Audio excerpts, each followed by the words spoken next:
Assalamualaikum warahmatullahi wabarakatuh. Kami dari kelompok F akan mempresentasikan mengenai Worksheet, Financial Statement, and Closing Entries. Sebelum itu, izinkan kami memperkenalkan diri terlebih dahulu. Halo teman-teman, perkenalkan nama saya Laila Tusalama, NPM saya 250130102119. Perkenalkan, nama saya Ramadina Syabu Zakia dengan PM 250130101233. Halo, perkenalkan nama saya Kirania Zahra dengan NPM 25013010236. Perkenalkan, nama saya Safa Nailah Arinka dengan NPM 25013010254. Perkenalkan, nama saya Alfiana Catherine Santoso, biasa dipanggil Fiona. NPM saya 25013010258. Baik, yang pertama itu ada worksheet ataupun kertas kerja. Jadi kertas kerja di sini mempermudah kita untuk membuat laporan laba rugi, laporan ekuitas pemilik, dan juga laporan posisi keuangan. Nah, worksheet sendiri ini memiliki beberapa kolom. Yang pertama ada neraca saldo yang belum disesuaikan, lalu penyesuaian, dan juga neraca saldo setelah disesuaikan. Nah, setelah disesuaikan ini, kita bisa memasukkan ke dalam laporan laba rugi, laporan ekuitas pemilik, dan juga laporan posisi keuangan. Lalu selanjutnya ada contoh laporan laba rugi. Seperti di PPT, di contoh laporan laba rugi ini terdapat pendapatan seperti pendapatan jasa yang berjumlah 16.840.000, lalu ada pendapatan sewa sebesar 120.000, dan total semua pendapatannya adalah 16.960.000. Lalu selanjutnya ada beban yang di dalamnya ada beban upah, beban perlengkapan, beban sewa, beban utilitas, beban asuransi, beban depresiasi, dan beban lain-lain yang total jumlah beban semuanya adalah 9.855.000.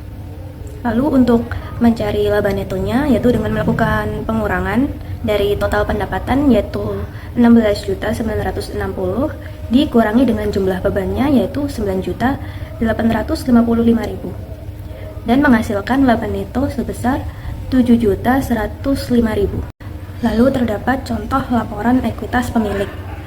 Seperti di PPT, untuk laporan ekuitas pemilik yang pertama ada modal.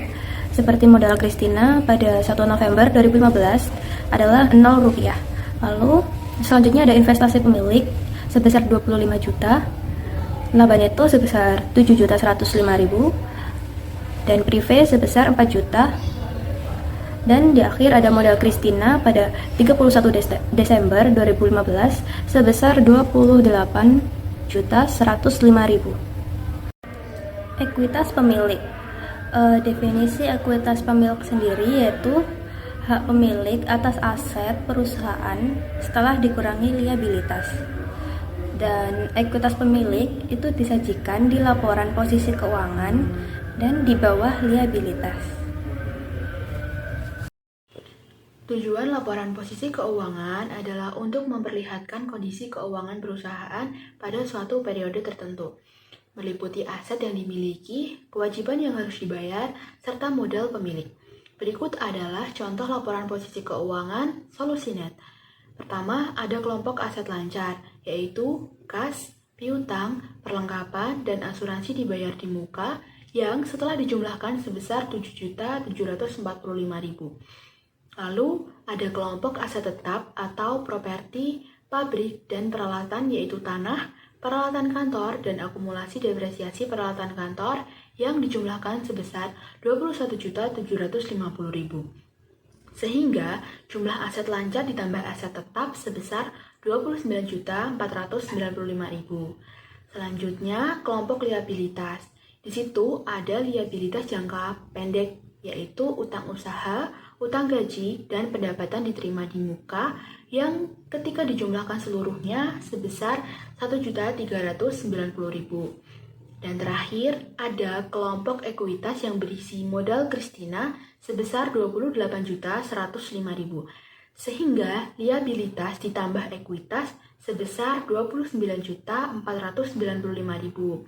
Nah, hal ini menunjukkan jumlah aset seimbang dengan liabilitas ditambah ekuitas.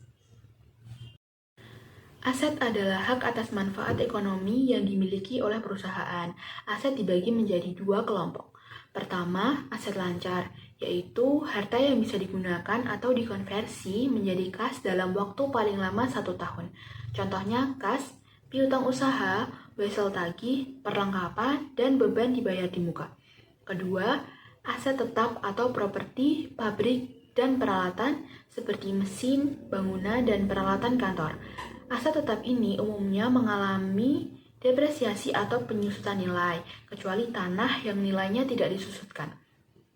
Dalam laporan keuangan, aset ditampilkan berdasarkan harga perolehan, kemudian dikurangi akumulasi depresiasi, sehingga kita bisa melihat nilai bukunya.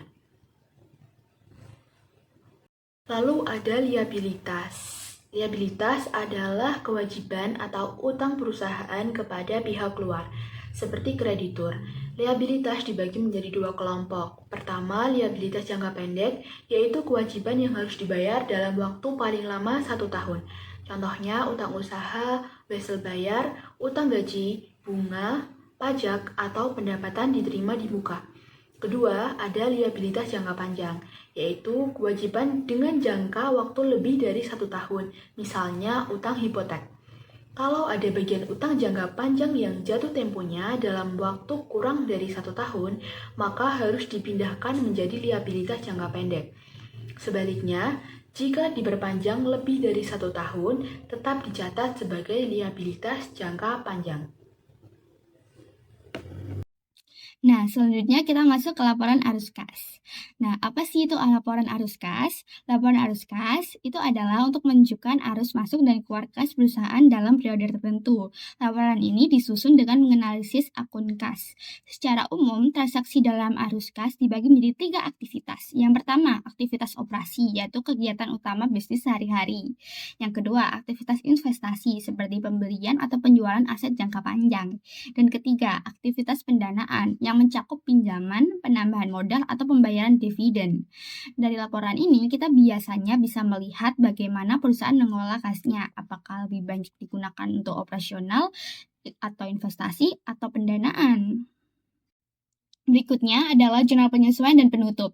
Nah, jurnal penyesuaian ini biasanya dibuat di akhir periode akuntansi untuk memastikan saldo dalam buku besar sesuai dengan keadaan sebenarnya, sebelum disajikan ke laporan keuangan. Kemudian, ada 2 jenis akun yang perlu diperhatikan. Yang pertama adalah akun permanen atau real account, yaitu akun yang saldonya dibawa ke periode berikutnya, seperti kas, piutang usaha, peralatan, dan modal. Yang kedua adalah akun sementara atau nominal account, yaitu akun yang hanya berlaku untuk 1 periode saja. Saldo akun ini harus ditutup dan dibuat 0 di awal periode baru, contohnya akun pendapatan, beban, dan prive. Dengan adanya jurnal penyesuaian dan penutup, laporan keuangan jadi lebih akurat dan siap digunakan untuk pengambilan keputusan. Pada akhir periode akuntansi, kita perlu melakukan proses penutupan. Proses ini penting untuk mengosongkan saldo akun sementara, seperti pendapatan, beban, dan prive, agar laporan keuangan di periode berikutnya bisa dimulai lagi dari 0.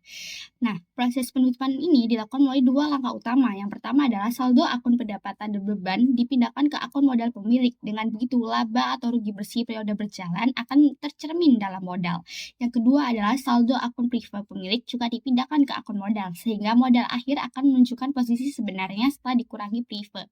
Lalu terdapat 2 ayat jurnal penutup yang digunakan. Yang pertama adalah ayat pertama, menutup akun pendapatan dan beban, lalu memindahkannya ke laba atau rugi. Ayat kedua adalah menutup akun prive dan memindahkannya ke akun modal. Jadi dengan penutupan ini kita bisa memastikan bahwa modal pemilik sudah diperbarui sesuai kondisi terakhir sebelum memulai periode akuntansi baru. Di slide 13 ini udah ada contoh dari jurnal penutupan. Isi dari jurnal penutup 1 itu ada debit setiap akun pendapatan sebesar jumlah saldonya, kredit akun beban sebesar jumlah saldonya, dan yang terakhir kredit laba neto atau debit rugi neto. Sedangkan untuk isi jurnal penutup 2, debit akun modal sebesar saldo akun prive dan juga kredit akun prive dengan jumlah yang sama. Di next slide ini udah ada contoh dari jurnal penutup lagi. Pendapatan jasa dan pendapatan sewa berada di debit, dan perkumpulan beban-beban modal itu berada di kredit. Selanjutnya modal oleh Prive, modalnya di debit, dan juga Prive di kredit. Oke, sekian presentasi dari kelompok kami, kelompok F. Semoga pelajaran atau informasi yang kami sampaikan bisa bermanfaat untuk teman-teman sekalian. Terima kasih sudah menonton. Wassalamualaikum warahmatullahi wabarakatuh.